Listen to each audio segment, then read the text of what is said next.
Introductory forestry subject है आपका।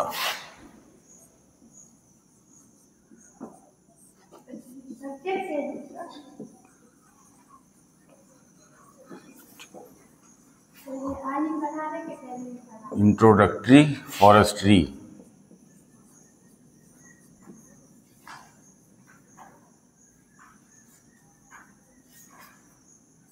Introductory forestry, ठीक।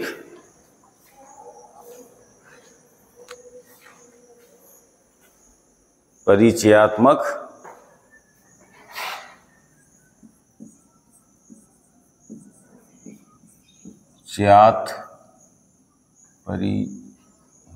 परिचयात्मक वानिकी,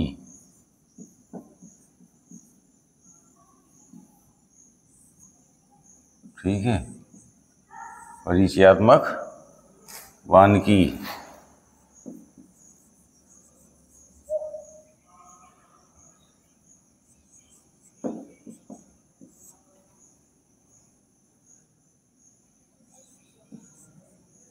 वन या जंगल,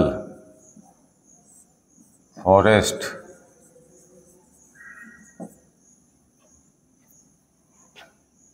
परिभाषा।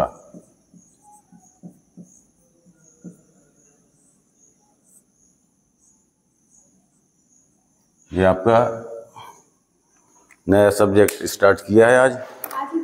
हाँ, ठीक है। तो ये आपकी वानिकी क्या है? वानिकी का मतलब वन, फॉरेस्ट, ठीक। जल ही जीवन है, लिखना नहीं है अभी। जल ही जीवन है और वायु जीवन को चलाने वाली, जीवन को कौन चला रहा है?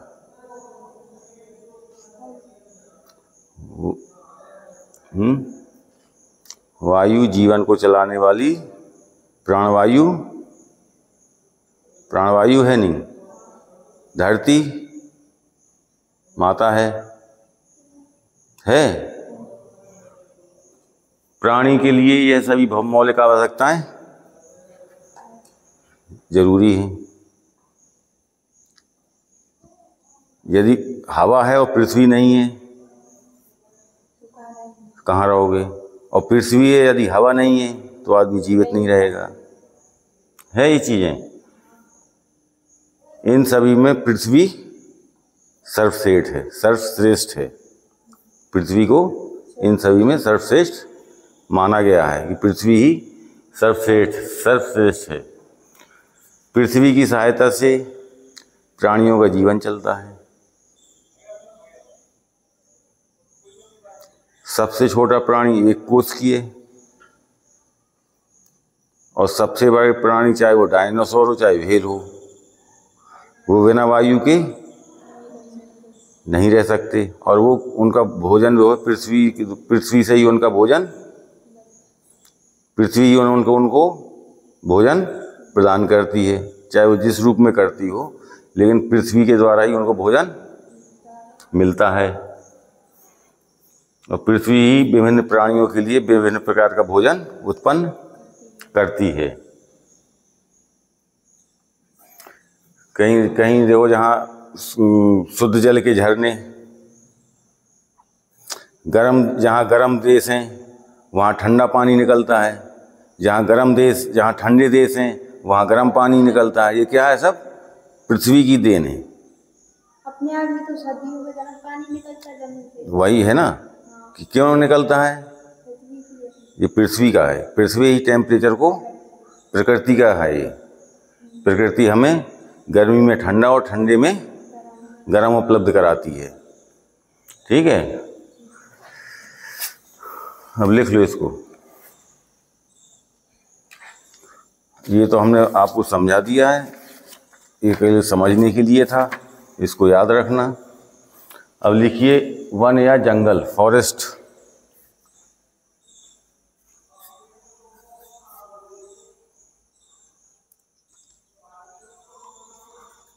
फॉरेस्ट लैटिन भाषा के फॉरेस्ट FORIS फॉरेस्ट शब्द से लिया गया है। लैटिन भाषा के फॉरेस्ट शब्द से लिया गया है, जिसका मतलब आउटसाइड से होता है।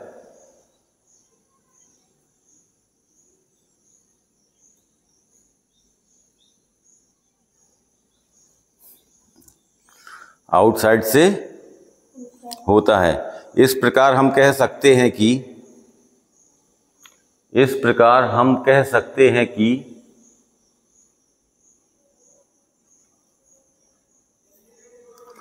वन पृथ्वी के ऐसे क्षेत्र हैं। इस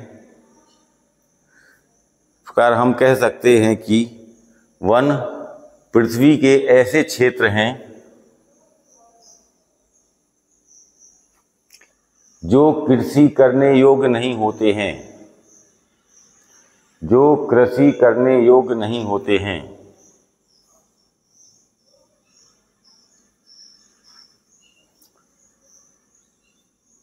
अधिक ऊंचाई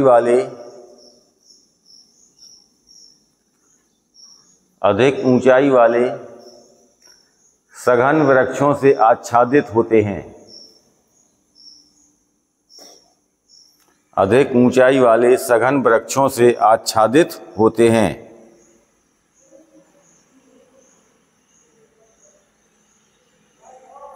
आच्छादित का मतलब समझ रहे हो? ऊंचे वृक्ष होते हैं और आपने जंगल देखा होगा तो एकदम क्या रहता है, घना रहता है। जो पौधा ऊंचाई पे उसकी जो शाखाएं और पत्ते पूरा छाया किए रहते हैं, मतलब ढके रहते हैं पृथ्वी को, वो उसको कहते हैं आच्छादित। ठीक, क्योंकि आप देखें तो आपको ज़मीन दिखाई नहीं देगी। जंगल में आप देखेंगे तो आपको ज़मीन दिखाई देती है, नीचे नहीं दिखाई देती, पेड़ ही पेड़ पूरा छाया नीचे। हाँ, तो ये उसको बोलते हैं आच्छादित होते हैं। इसकी दूसरी परिभाषा लिख लो।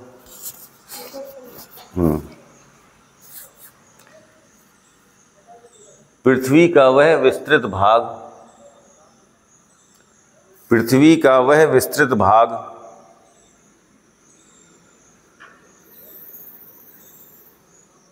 जो विभिन्न तरह के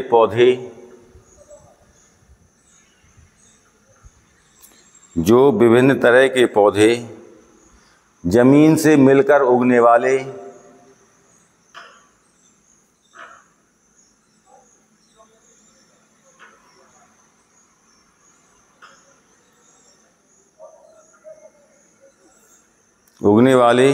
छोटे पौधे,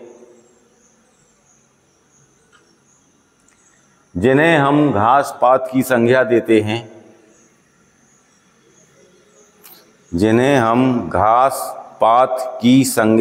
हैं,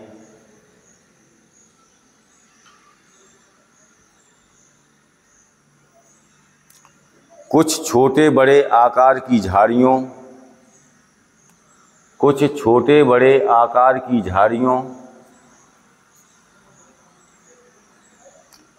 बड़े आकार के वृक्षों,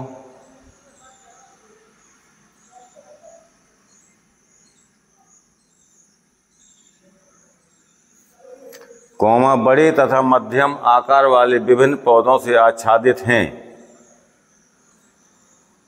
बड़े तथा मध्यम आकार वाले विभिन्न पौधों से आच्छादित हैं।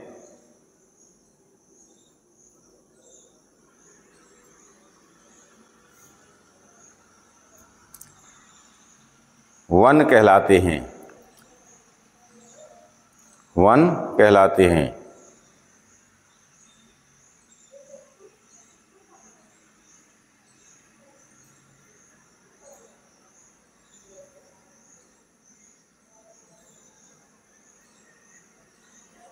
ठीक है, ये आपकी दो परिभाषाएं। दोनों परिभाषा में से एक कोई लिख सकते हैं कि दोनों?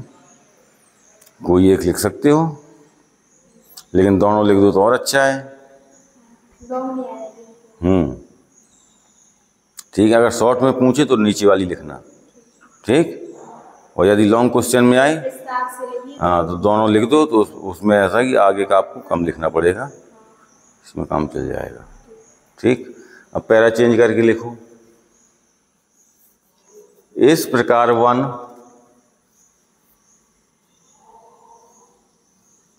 मानव कौमा पशु पक्षी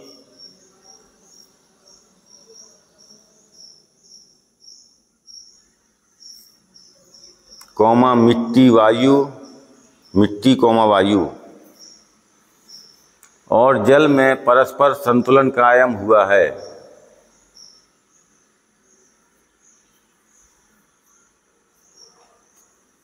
परस्पर संतुलन कायम हुआ है, जिसके फलस्वरूप समस्त विश्व का सर्वांगीण विकास हुआ है।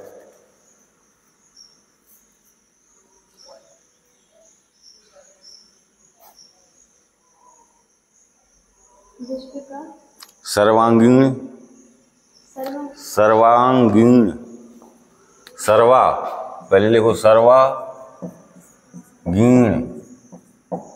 सर्वांगीण विकास हुआ है।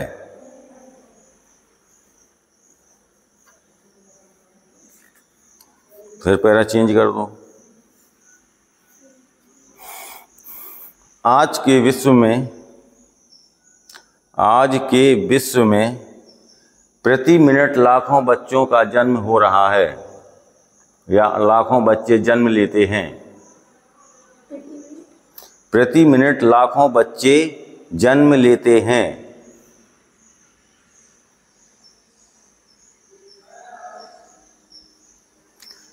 बढ़ती हुई जनसंख्या के लिए भोजन पकाने, बढ़ती हुई जनसंख्या के लिए भोजन पकाने तथा अन्य आवश्यकताएं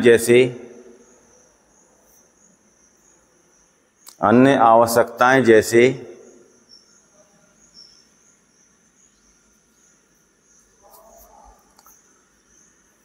मकान के दरवाजे,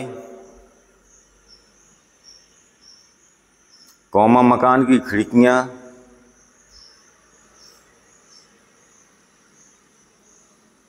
कौमा चारपाई,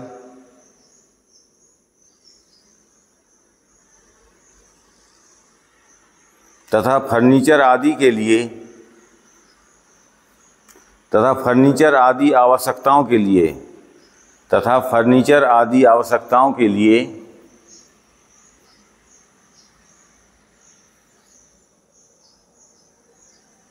अंधाधुंध वनों की कटाई की जा रही है।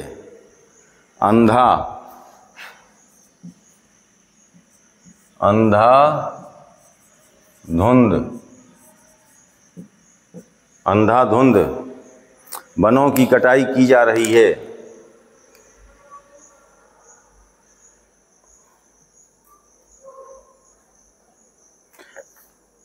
जिसके कारण वनों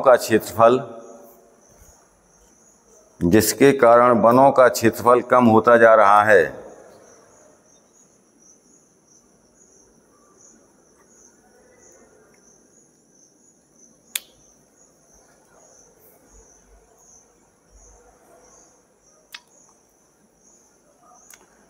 प्राणवायु का उत्पादन घटता जा रहा है। प्राणवायु का उत्पादन घटता जा रहा है।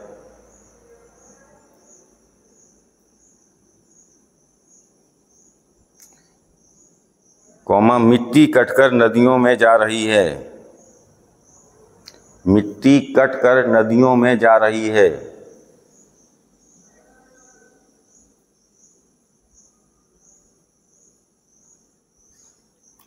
जिससे उत्पादन घटने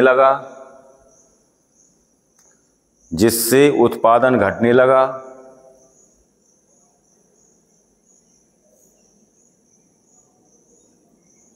कौमा विकास रुकने लगा।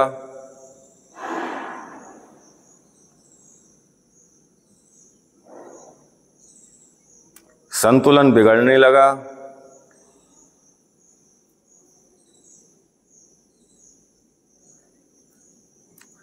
पहाड़ शुष्क होते गए।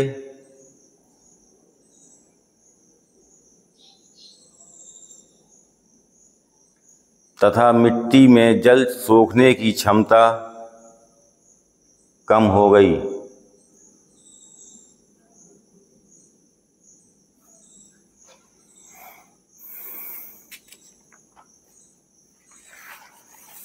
नेक्स्ट हेडिंग डाल लो।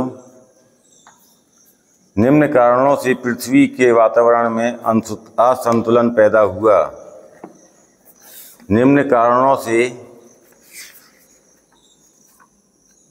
पृथ्वी के वातावरण में असंतुलन पैदा हुआ।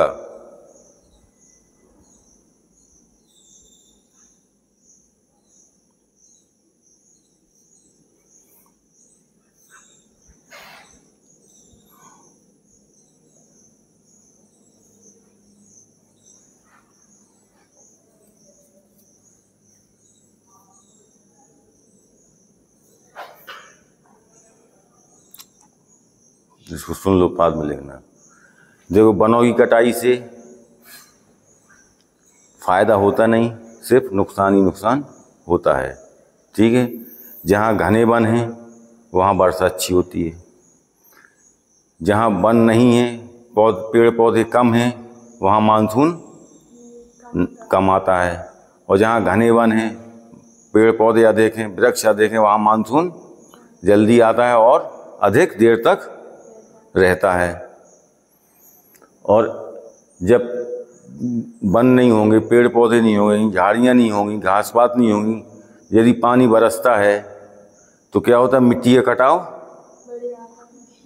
कटाव होगा, रुक नहीं सकता वो, क्योंकि घास पात होती है, वृक्ष होते हैं, तो जो बहाव होता है वो रुक के होता है, रुक के होता है, क्योंकि टकरा के बहाव होगा।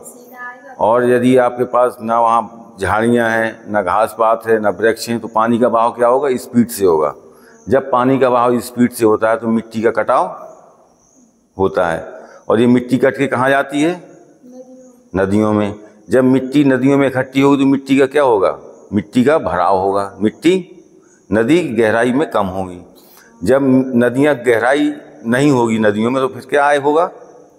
फिर बाढ़ आएगी बाढ़।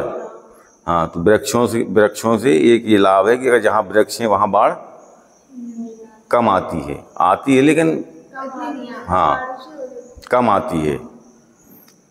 ठीक है ना, क्योंकि जहाँ इसलिए बाढ़ कम आती है कि जो मिट्टी कट के आ रही है वो नदियों में, वहाँ का जल कटाव होगा नहीं, भूमि का कटाव जल द्वारा होगा नहीं। जब पानी में मिट्टी नहीं आएगी तो नदियों का भराव होगा नहीं, नदियों की गहराई बनी रहेगी और वहाँ बाढ़ की संभावना कम या ना के बराबर रहती है।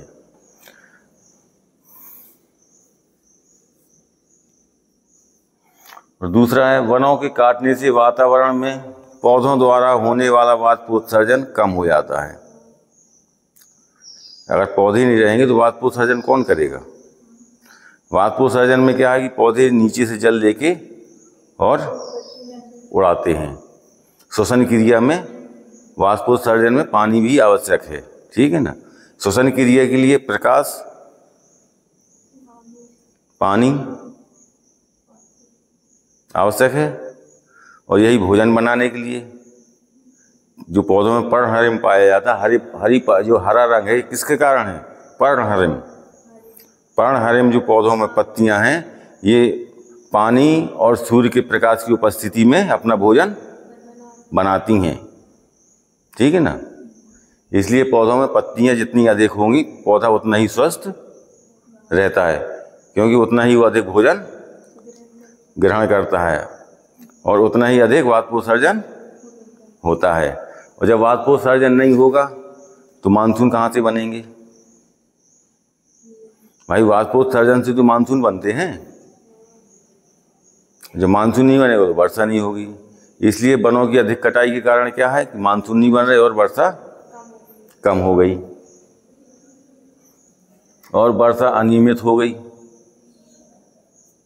अनियमित ही वर्षा है, जब वर्षा होनी चाहिए जब होती नहीं, और जब नहीं होना है जब होती है। सर्दियों में ओले नहीं गिर रहे, अप्रैल मई में ओले गिर रहे, ये क्या है? ये संतुलन बिगड़ा है ना पृथ्वी का। अच्छा ना बन का ना तो लेट वाष्पोत्सर्जन होता तो लेट बारिश जैसे वो हो जाता बन जाता मतलब असमय, सब असमय हो रही है, समय से नहीं हो रही है। देख रहे हो, जब सर्दी अच्छी पड़ती तब ओले नहीं गिरती, मार्च अप्रैल में ओले ओले पड़ते हैं। ये क्या असमय है सब, ये सब वनों के ना होने से, ठीक है ना। ये जगह बन नहीं है तो ये संतुलन बिगड़ा हुआ है। पृथ्वी और जल की मात्रा कम होगी, और जब जहाँ जल की मात्रा कम होगी तो क्या होगा, वहाँ पृथ्वी का तापमान बढ़ेगा। इतना कभी तापमान बढ़ता जितना बढ़ने लगा नहीं ना, 50 डिग्री तक पहुँच रहा है। इतना कभी तापमान नहीं बढ़ा। ये क्या है, ये सब वनों की कटाई का नतीजा है।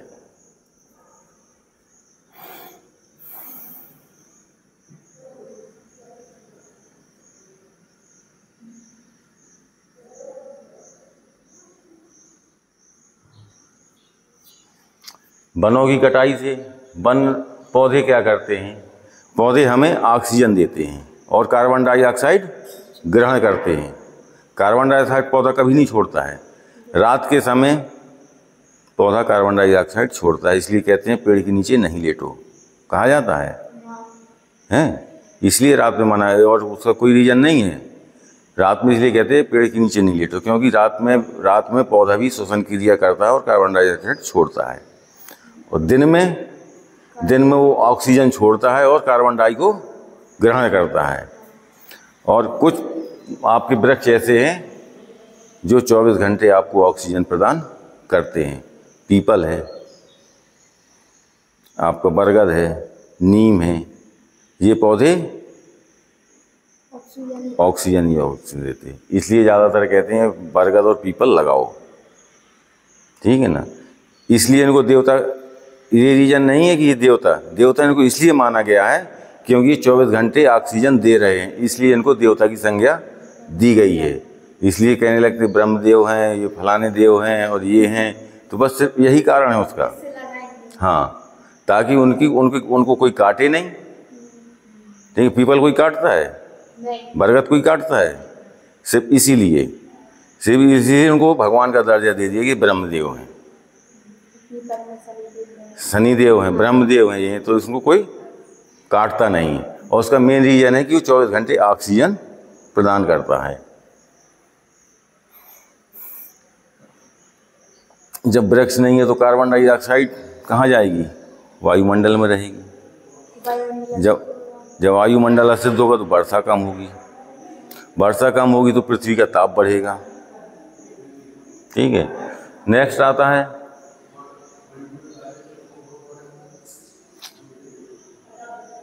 जहाँ जिन पहाड़ी इलाकों में बर्फ़ गिरती है, बर्फ़ का उद्गम होता है, वहाँ साल भर बर्फ़ नहीं टिक पाती। क्यों? कि टेम्परेचर इतना बढ़ने लगा है कि वो बर्फ़ पिघल के नदियों में आ जा रही, और यही स्थिति रही तो कुछ दिनों बाद नदियों में पानी नहीं रहेगा, क्योंकि जब बर्फ़ के पहाड़ ख़त्म हो जाएंगे तो पानी कहाँ से आएगा।